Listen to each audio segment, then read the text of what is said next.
Pessoal, vamos falar mais um pouco sobre a situação lá da Ucrânia e alguns movimentos muito estranhos que estão acontecendo na Igreja Ortodoxa Russa, hein? Vamos entender esse assunto. Essas notícias foram sugeridas por Sagat Bordiev, Gold Roger e mais um monte de gente. Obrigado aí a todo mundo que sugeriu as notícias. Obrigado a você que está assistindo o nosso vídeo. Se você gosta do nosso conteúdo, por favor, deixe o seu like, se inscreva aqui no canal, né? Pois bem, como vocês podem ver, não houve nenhuma grande alteração em termos de linhas de combate aqui.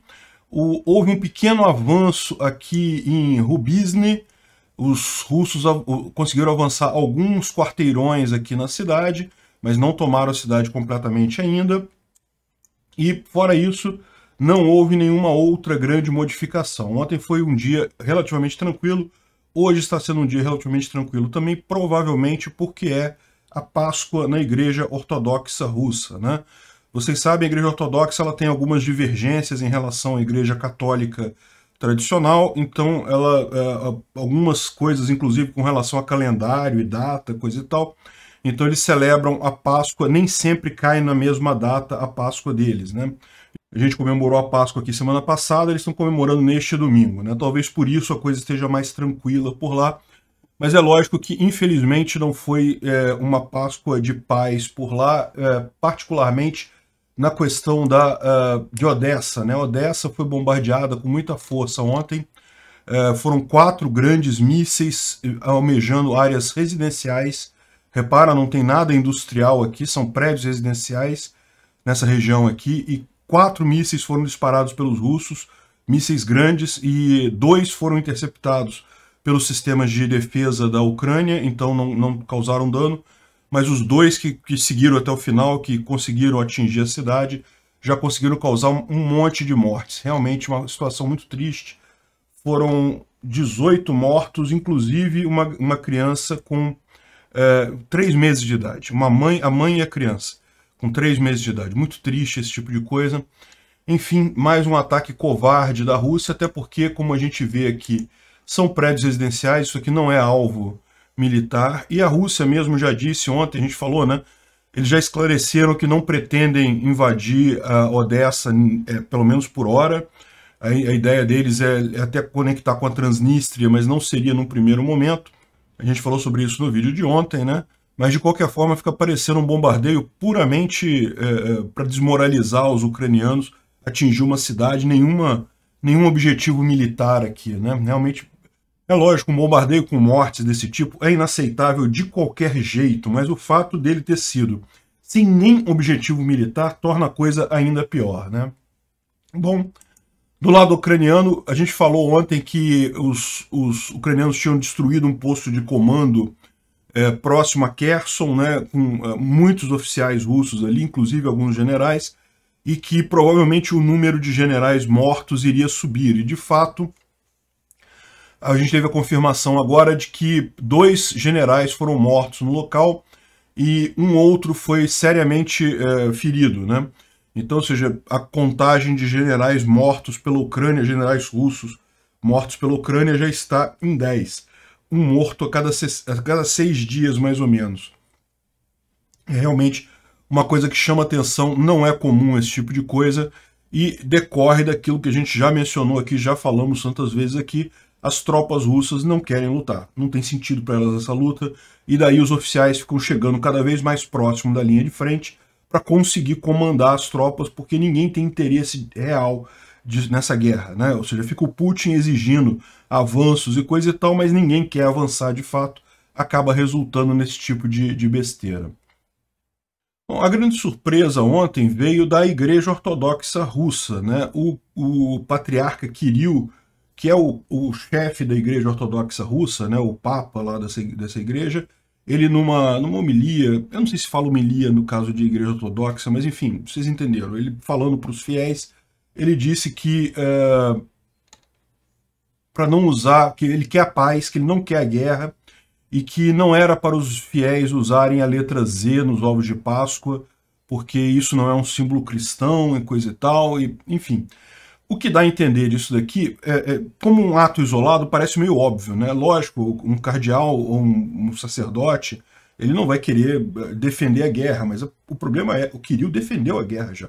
O Kirill é amigo do Putin, ele era da KGB também, essa turma ali da Rússia, o pessoal top lá do governo russo, é todo mundo amiguinho da KGB.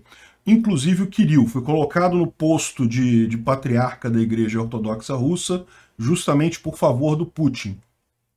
Então, é um cara muito poderoso, mas é um cara que é muito ligado ao Putin e já falou a favor dessa guerra, já disse que ucranianos não existem, não sei o que lá, e que tem que tomar a Ucrânia mesmo. Já falou um monte de besteira nessa guerra, o patriarca Kirill, e agora ele vem com essa, que devemos procurar a paz, que devemos acabar com a guerra, não vamos usar o Z nos ovos de Páscoa. E isso pode estar apontando para alguma coisa, ou seja, isso aí não é uma coisa... Esse cara é o tipo do cara que não ia mudar de ideia assim de uma hora para outra. Tem alguma coisa acontecendo. Talvez a Rússia esteja quebrando mais rápido do que a gente imaginava, né? As sanções estão se tornando cada vez piores, os russos continuam não conseguindo avançar nada em lugar nenhum lá na Ucrânia. Enfim, eu não sei exatamente o que é a situação, mas dá a entender que há uma mudança de postura no pessoal, né? Preparando para alguma coisa, talvez. Eles sabem que o regime não vai durar muito tempo, talvez. Pode ser, né? Chamou muita atenção também esse videozinho rápido do Putin quase chorando na homilia lá na missa lá da Igreja Ortodoxa Russa. Ele estava lá quando o Kirill falou essas coisas. E você vê, é lógico que ele estava ciente disso, ele não ia ser pego de surpresa, né?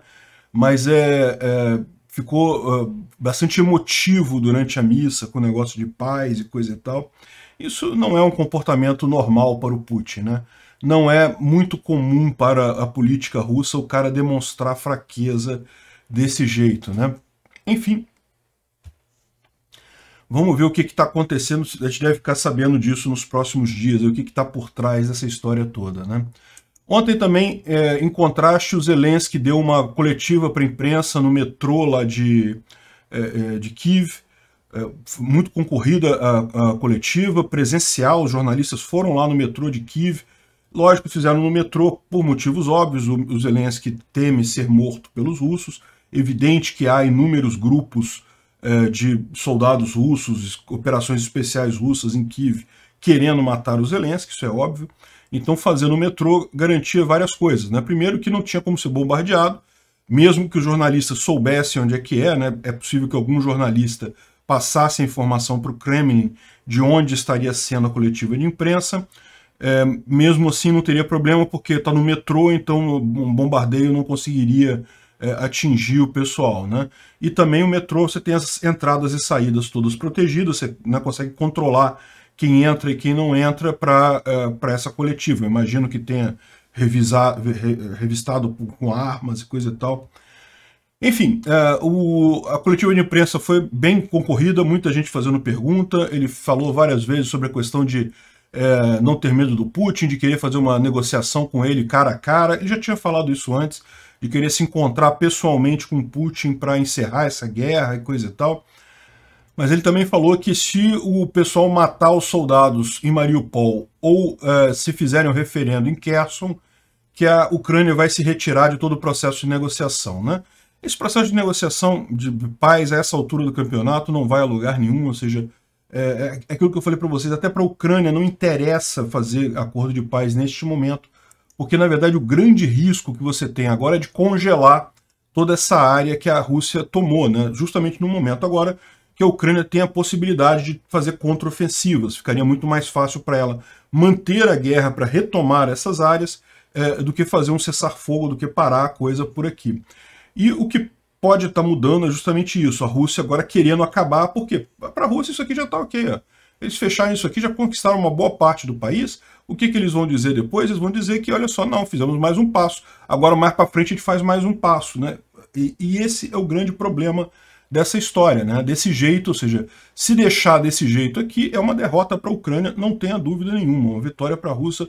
Por mais que a Rússia tivesse planos muito mais ambiciosos do que isso, queria tomar toda a Ucrânia, queria anexar todo o território, coisa e tal, não conseguiu nada do que queria, mas o que se mantiver isso daqui para eles já podem vender isso como uma vitória, né? Porque justamente vão vender como um passo a mais nessa conquista da Ucrânia aí, de tempos em tempos, eles vão lá e invadem mais um pedacinho.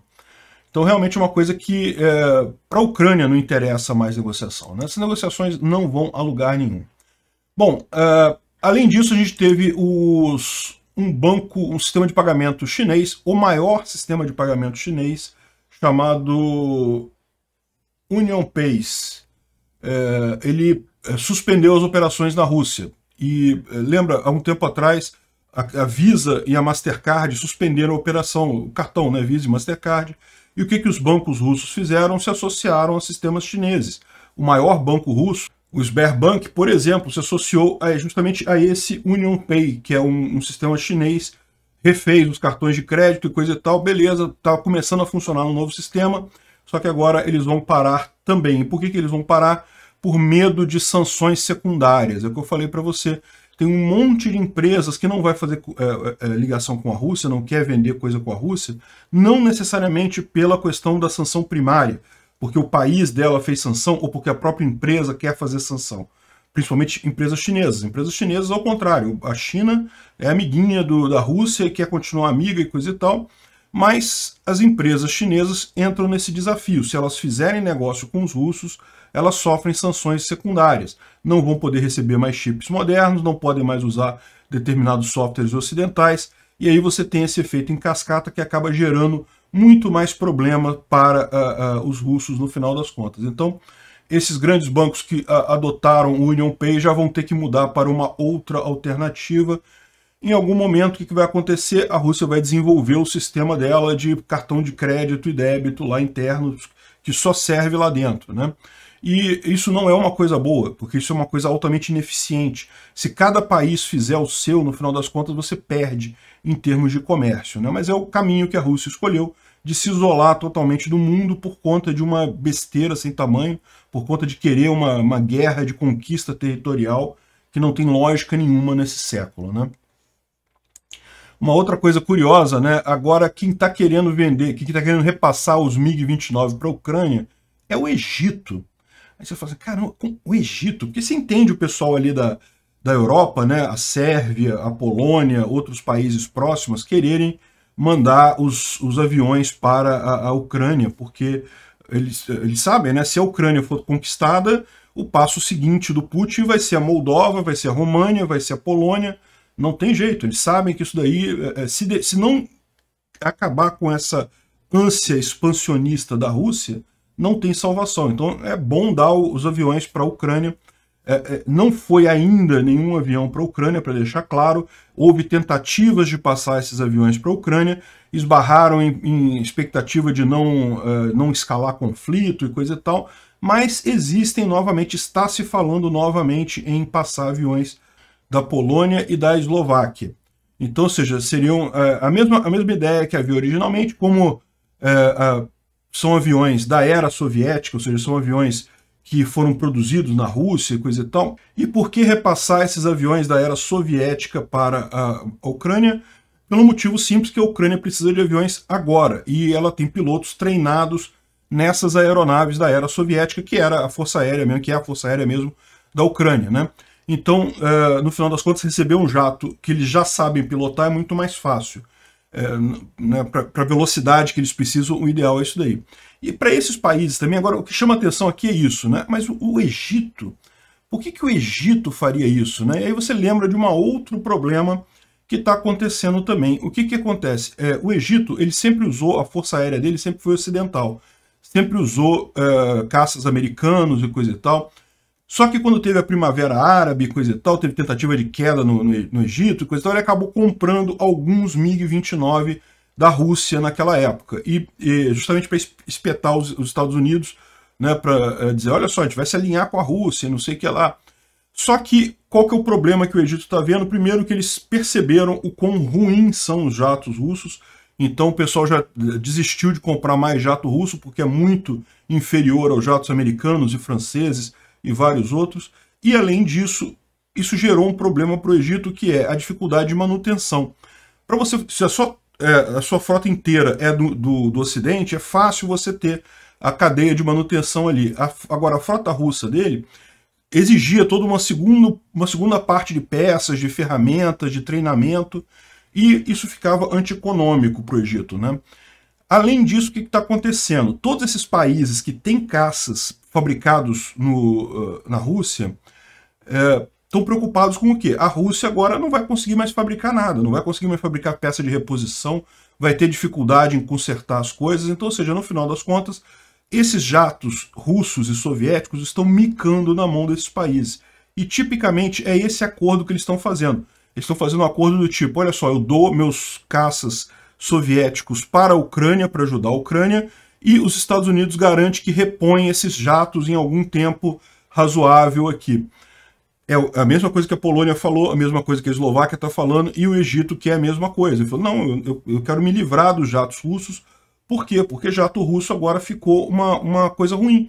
Você não vai conseguir mais fazer manutenção nele. A Rússia está acabando como país, está ficando totalmente isolado e não vai ter como. Esses jatos, em muito pouco tempo, vão acabar sendo realmente peças de museu, né? Então, isso explica muito porque tantos países na Europa querem doar esses MiG, esses caças russos ou soviéticos para lá. E a vantagem do Egito, no caso, é que eles têm a última versão, a versão mais moderna dos aviões russos, eles têm lá no Egito e poderia passar para a Ucrânia nesse caso, né? A versão mais moderna do MiG-29, tá? Que não é o mais moderno de todos os caças russos, mas ele poderia passar lá para a Ucrânia imediatamente esses caças, né? Ainda é uma coisa que estão negociando, e segundo está dizendo aqui, estão negociando por baixo dos panos, porque o governo do Egito não quer se indispor diretamente com a Rússia. Mas está havendo essa negociação também, né? Bom, além disso, é importante notar isso daqui, ó. Mais diplomatas foram expulsos da Polônia e a investigação mostrou que eles estavam assediando os refugiados ucranianos. Ou seja, olha o que estava acontecendo na Polônia. Isso é importante saber porque pode estar acontecendo em outros países também. Os diplomatas russos estavam assediando os ucranianos que fugiram da Ucrânia para transformar eles em agentes duplos, em pessoas que forneçam informações, esse tipo de coisa, e dizendo que usando como moeda de troca a segurança dos parentes que ainda estavam na Ucrânia, né? Olha que maldade esse tipo de coisa, né? Lógico, a Polônia fez bem em expulsar os diplomatas, a gente já falou sobre isso, tem um monte de diplomata russo sendo expulso de um monte de lugar, e eu acho pouco, tinha que ser mais expulso. Bom, e finalmente tem uma notícia aqui, essas duas aqui são a mesma notícia, na verdade, só que uma em inglês e a outra em português. Essa semana agora, nessa semana que vai começar agora, vai ter uma reunião na Alemanha de vários países alinhados aos Estados Unidos, não necessariamente OTAN, tá? Vai ter países da OTAN, países que não são da OTAN, países alinhados com o Ocidente. Vão se reunir na base americana lá de Ramstein, na Alemanha, para discutir justamente a segurança da Ucrânia no longo prazo. O que quer dizer isso, né? Ou seja, porque se você parar para pensar, a Ucrânia está precisando de ajuda agora. O que vai discutir o longo prazo da Ucrânia? O que você tem aí são duas coisas. Primeiro, que o pessoal já está antevendo um fim dessa guerra, né? Como eu falei, tudo mostra que as coisas da Rússia não estão bem e provavelmente já há uma indicação mais segura sobre o colapso dessa guerra na Ucrânia. Então, vão discutir o futuro da Ucrânia. Outra coisa que é fundamental de ser discutido nessa coisa, eu não sei se é isso que eles vão discutir, mas é justamente essa questão da parte invadida pela Rússia nessa guerra. Porque se deixar a Rússia ficar com parte disso daí, igual fizeram com a Crimeia, já foi um absurdo na Crimeia quando a Rússia invadiu a Crimeia, né? Mas deixaram. E aí, ou seja, o fato de terem deixado a Crimeia incentivou a Rússia a pegar mais um pedacinho. E se deixarem esse pedacinho agora, você sabe que daqui a pouco a Rússia vai querer fazer uma outra guerra, daqui a 10 anos, querendo invadir mais coisa aqui. Então, ou seja, tem que se dar um fim nisso daí. E a única forma de se dar um fim nisso daí é voltar às fronteiras ucranianas pré-2014, né? Enfim, vamos ver o que eles vão discutir aqui. Que tipo de informação, que tipo de estratégia de longo prazo para a Ucrânia que eles estão planejando, né? Será que vão botar a Ucrânia na OTAN? Pouco provável, mas será? Obrigado por assistir o vídeo até o final. Além de curtir, compartilhar e se inscrever no canal, considere se tornar patrocinador com valores a partir de R$ 1,99. Clique no botão Seja Membro abaixo para saber as condições e vantagens de patrocinar o canal. Mais informações sobre o nosso projeto, visite nossos sites indicados na tela.